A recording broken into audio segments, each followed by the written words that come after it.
to disagree on. I like your high ceiling, James. So do I. It's great. It reduces the height of my forehead. It seems to work. No, it's good. It's good. Yeah, this is kind of like a slight kitchen and loft thing. So it's I like a loft thing. It's quite nice. I thought you were video calling in from Tudor England. So he is. No, not quite. Much further in the bottom left hand corner. We're gonna go. What? Right. 5, Good. 4, 3, 2. Well, good evening, friends, and welcome to the 4th CAR26 Forum. If it's your first time with us, CAR26 was established around the time of COP26 and seeks to provide a forum to discuss the issues around climate change that the government and elites thought that they could slip past you without you noticing. However, both the Ukraine crisis and the cost of living crisis have brought the discussion about energy very much to the fore. With all the crises our great leader Boris has been through, I was wondering if he personally had the energy to sort this out, or whether we'd simply get more hot air from number 10. Today, Boris finally revealed his energy plans, which appear to put energy independence before the cost of living crisis. And it looks like the strategy has moved on. We will no longer be the Saudi Arabia of wind, but the Saudi Arabia of nuclear and the Iran of wind. Let's hope I got that the right way around. What I can tell you is that in recent weeks, polling has shown that Brits are now putting the cost of living as a higher priority than net zero. We are an intelligent nation, after all, aren't we? And at CAR26, I think we can take some credit for the Prime Minister agreeing that our shale gas wells would not have to be concreted up after all, which presumably means that fracking is back on the table. And who doesn't like fracking on the table? Well, let's see. Tonight, our guests are the inimitable James Delingpole, superstar, podcaster, author, wit, and general all-round troublemaker. James Melville, Managing Director of East Point West Communications and Sponsorship Consultancy and social and political commentator. Howard Cox of Fairfield, UK. His organisation is one of the most highly successful pressure groups in the UK. Howard is pretty much single-handedly responsible for keeping fuel duty frozen year after year. And last, but by no means least, Connor Tomlinson, the broadcaster and head of research at the British Conservation Alliance. So hi guys, thank you for joining me tonight. It's brilliant to have you all on.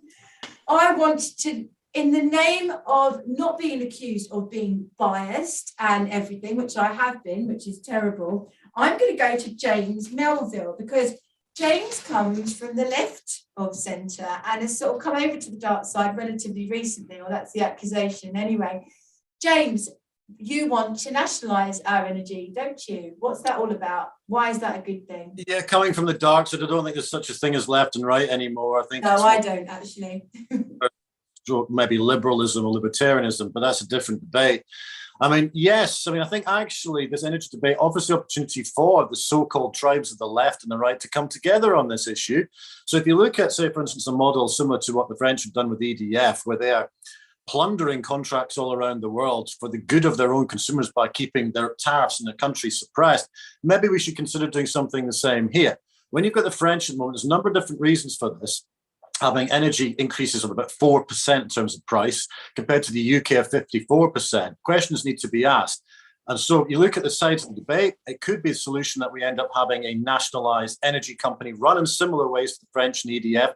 And it'd be much better that than at the moment what we've got is if people are using EDF as their energy supply, paradoxically, we might be helping to subsidise French energy bills. And so I think this is a debate where if the government, and it's a big if because they haven't done it so far, we're willing to consider this particular aspect of nationalising, but done in the right way.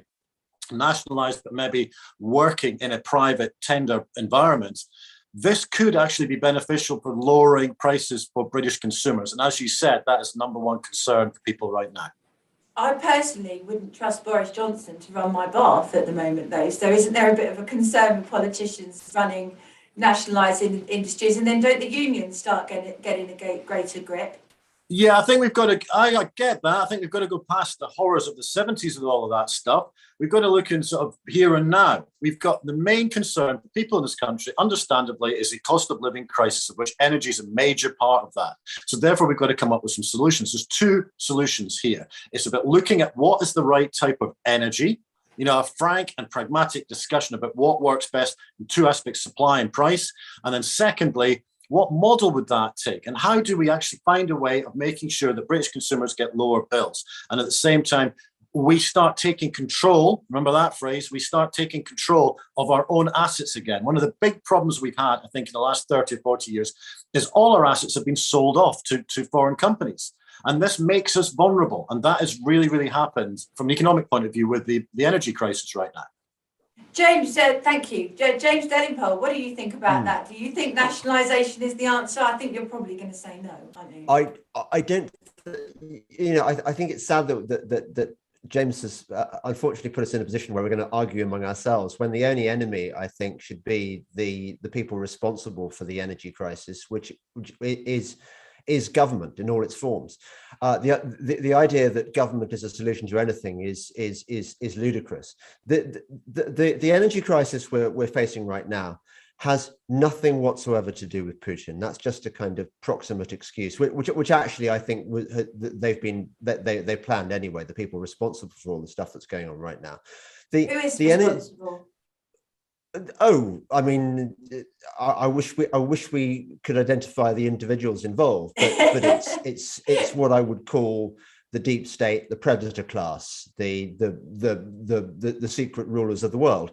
The people, for example, who people like. I mean, lower down the ladder, you would find people like Maurice Strong, the Canadian with strong associations with the Chinese Communist Party, the guy who was behind the Rio Earth Summit in 1992. Again, he cut his teeth working for the United Nations.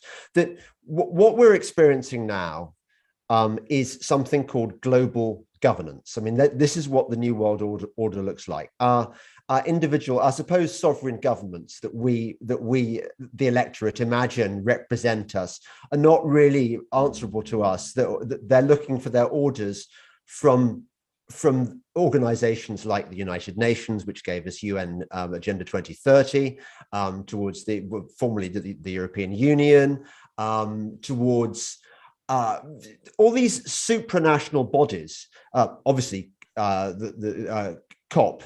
The Conference of the Parties, these events, these shindigs that the global warming alarmists have every year in exotic locations like Glasgow.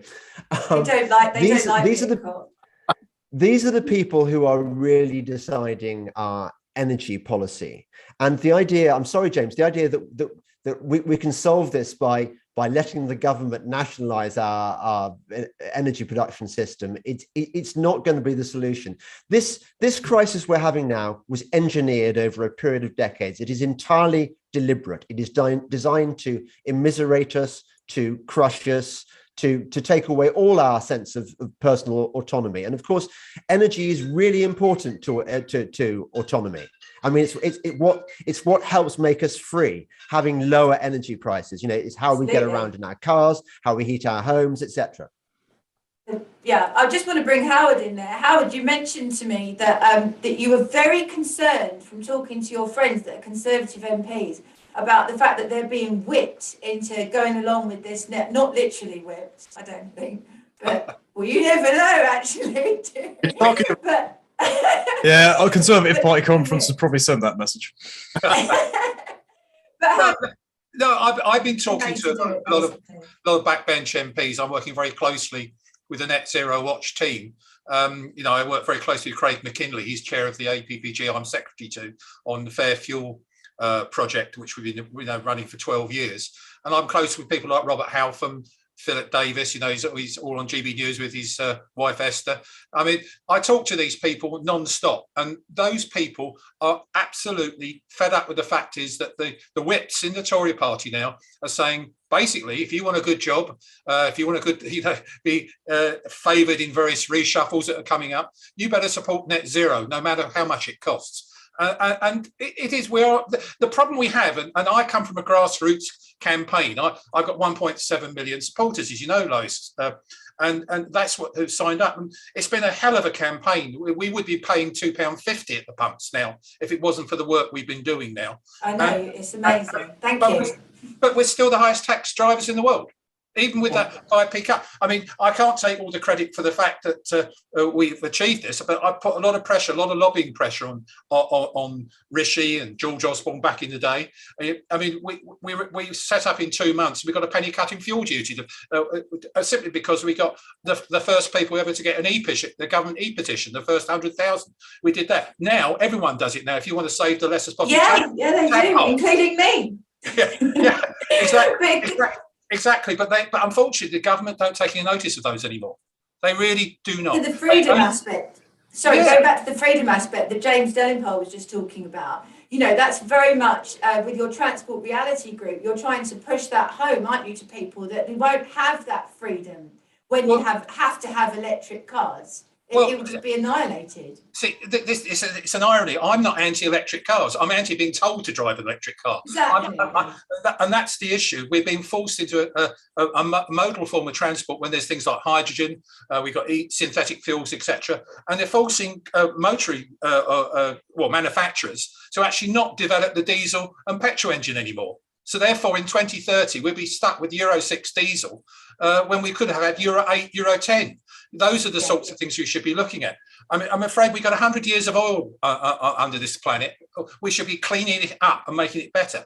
And one thing is, I'm backed by the Road Haulage Association, and this statistic is never put out by the BBC. In the last 10 years, road hauliers have reduced their emissions by over 50%. Those are the sorts of things that we should be pushing out and not forcing people into decisions they can't afford. And the fact, and the nationalising the national grid. Now, I'm sorry, James 1, I'm saying with James 2. James 2 came on second, so don't take it personally. It's not a hierarchical thing. But James 1 quite rightly said, brought up, it's not the 1970s. I remember it well, the 3-day week, all those sorts of things that happened. I was a victim of that. It was a horrible time. You kind of do we kind of? It was Arthur Scargill time, and that's why it gave birth to Maggie Thatcher. That's what happened. But the thing is, we got to have lower prices. Now, if we can get control of our energy sources, which is your point, Lois, about fracking and all those sorts of things, prices will come down, even though every environmentalist and the death threats I get from the cyclists and the Greens and the shit through my letterbox I get thrown regularly because I'm simply standing up. Well, I do. And people just don't understand.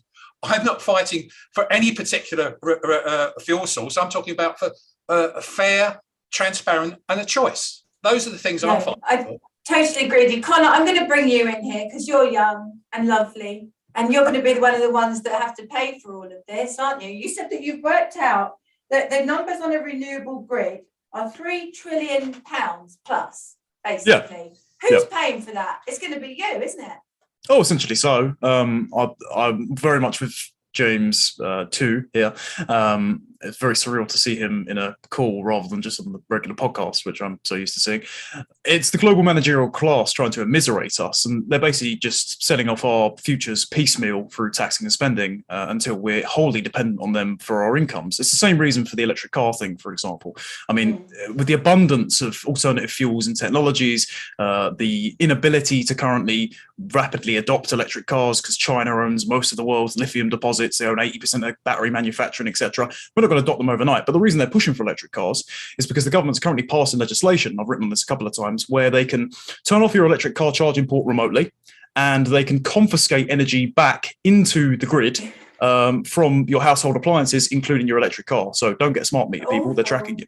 As for the cost of the renewables, so I ran the numbers on this for the Adam Smith Institute paper I did a little while ago, which I think, quite ironically, Boris's speech at the UN, when he made the Kermit the Frog reference, I think he pinched it because we sent it to his office and a couple of MPs responded. So I'm sorry, that might have been my fault. Peppa Pig as well. No, I wasn't. No, I've got one semblance of taste, unfortunately. We looked at basically if the entire UK grid went renewable overnight, and we used it modelling the Hornsdale facility in Australia, which, by the way, even if that is the world's leading battery capacity site. And even if the nearby wind farm is working at 100% capacity, they can only store 24 minutes of electricity. So that's rubbish as well. But it would cost £3 trillion, and that's going to go up because of inflation as well. It would take the world's battery manufacturing capacity to stop, like the entire world that are also pursuing this and electric cars at the same time, and go all diverted to the UK between now and 2029. And even then, it would only meet 23.5% of demand. So, and have no protections against blackouts, by the way. It's nonsense, isn't it? It's and insane. Also, wind turbines need 100% gas backup all the time.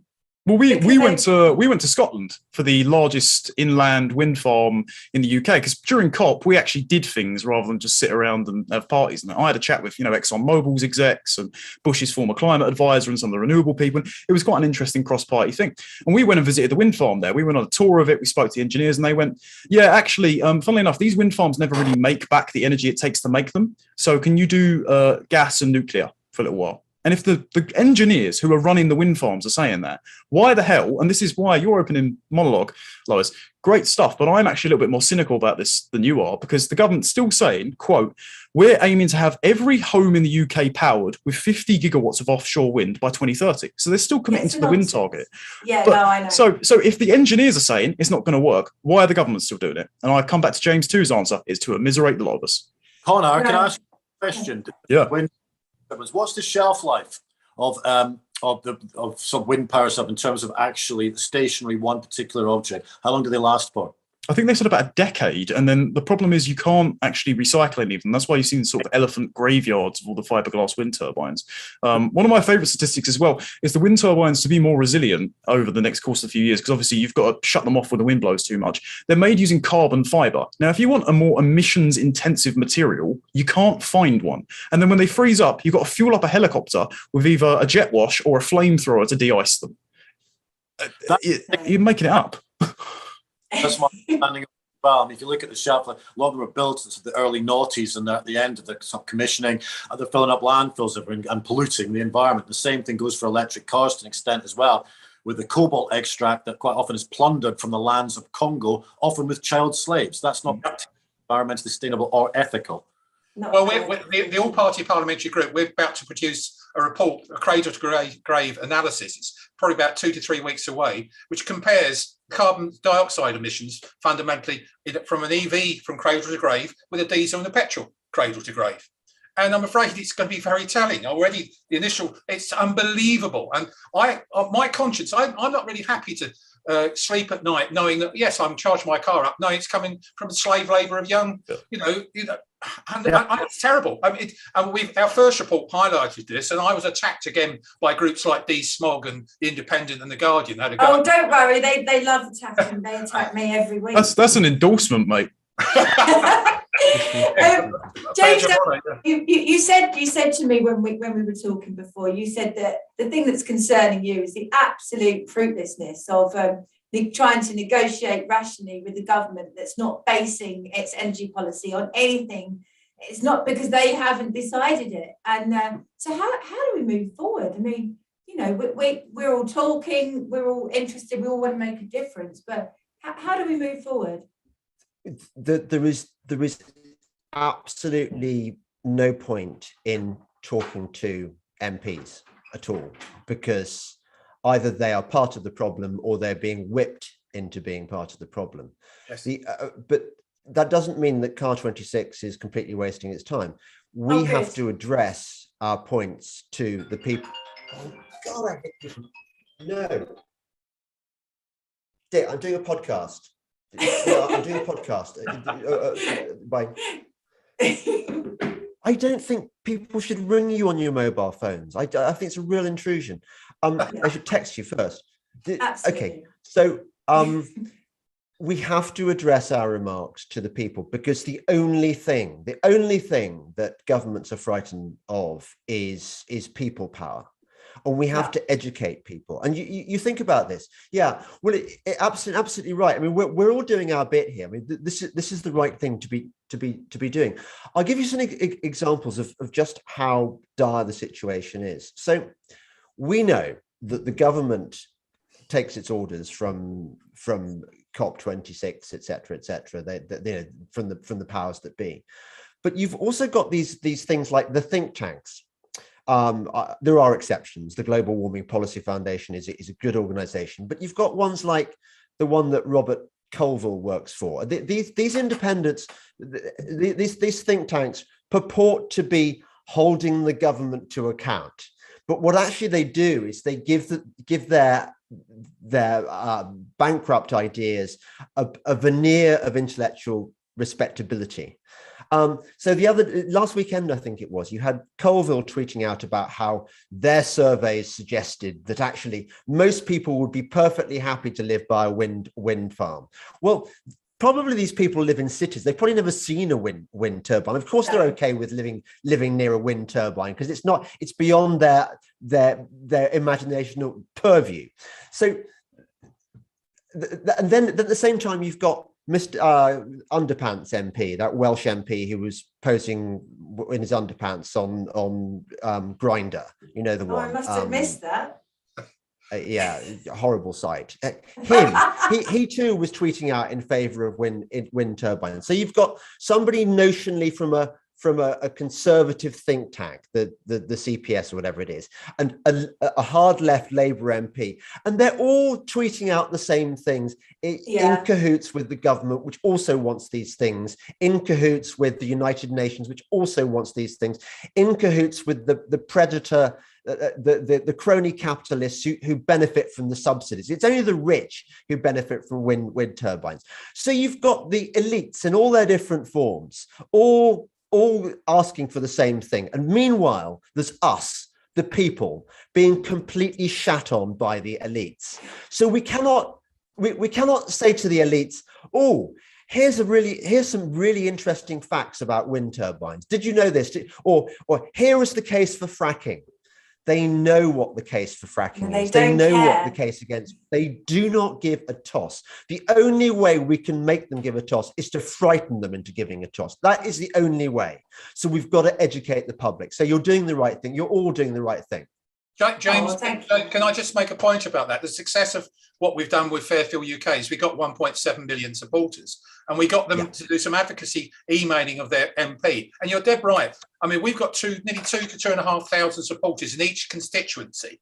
And you think of marginal seats when it's 500 or 600. Suddenly I've become important. I get MPs ringing up. Oh, I support your campaign. Will you tell your people you're emailing my constituency that I back you? And then once the budget is over or the election's over, they disappear back into the whipped position.